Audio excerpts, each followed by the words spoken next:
Well, it took me many years to cool down from some quite painful memories of my childhood in the former Soviet Union. I grew up in the atmosphere of tyranny and government oppression and overwhelming control and an ability to be free and express your true identity. But as a child, I also have good memories and I try to focus on those, of course. Winters in Russia were overwhelmingly cold and very long, as you can imagine. The government made sure that children had good memories. They built incredible ice castles in the middle of big squares in every city in the Soviet Union. Every castle had slides and mazes and translucent lights that were illuminating those beautiful ice blocks. I was mesmerized by that. The government banned all holidays that had nothing to do with with communist propaganda.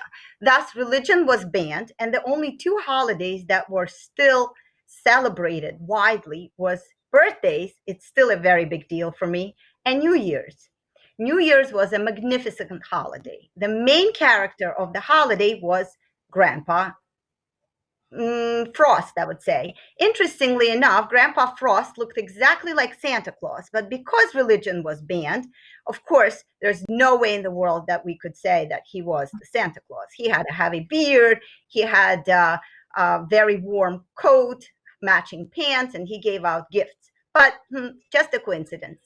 New Year's tree, of course, was a renaming of Christmas tree. It was erected in every main square of every city in the Soviet Union. Children loved those government celebrations because people were happy. Maybe because for about a month everyone were drunk except little children. Even Grandpa Frost, I think, was drunk at times.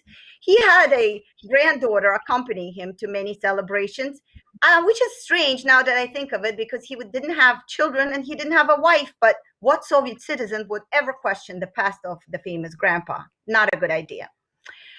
Apparently, I found out years later that my parents had to prepay to the government to get the gifts. But who knew then? I was a little girl, and at every celebration, those children that were lucky enough to have their parents pay the dues ended up with a little treat of an orange or tangerine, which is a real delicacy, a few chocolate candies, and waffles, or maybe cookies. We try to stock up on them to make it last way into the spring. One time I made it last till June.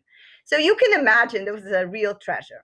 One year I was doing particularly well collecting those gifts, but I had a really good friend. Her name was Tatiana. Tatiana walked over one day and told me that she read a science magazine. She was a mature scientist of about, I would say, 7 or 8 years old at this time. She told me that if not a very smart person actually, stick out a tongue in the middle of the night and touch a metal pole, the tongue would immediately get attached to the metal and that person would be stuck. Well, I was a curious little girl, and the next day when I went outside, there was not much to do. I started looking at that metal railing right next to my apartment building, and I almost heard it calling out to me, "Come, come and lick me." Well, within a minute or so, I was walking up to the pole, and within a second, you can imagine I was attached to it by my tongue, twisted at a very uncomfortable direction. Those of you that had tried it before can probably attest to the fact that it's quite painful. I stood there with cold tears rolling down my cheeks. While Soviet government banned God, miraculously God did not ban Soviet citizens, especially silly little girls like myself. And I saw Tatiana walking out of the apartment building. She realized right away that I was in a difficult predicament because she was a mastermind behind this experiment. She ran up to me, looked at me with pity, and told me that apparently she knew the end of the chapter. If she was to pour a warm water on the metal pole, it would cool down and release my tongue. Well, I thought to myself, go and do it. But she was in no rush. See, Tatiana was not as innocent as a Soviet girl should be at the age of 7. She smirked and told me that if I wanted my freedom, I had to pay. And the price was all the gifts that Grandpa Frost and his illegitimate granddaughter gave me. Oh my God. I stood there. This was the ultimate decision of my life. I was 7. I was forced to decide between freedom and all my wealth. I stood there for a couple of seconds. I tried to contemplate, can I imagine living my entire life attached to this pole? no.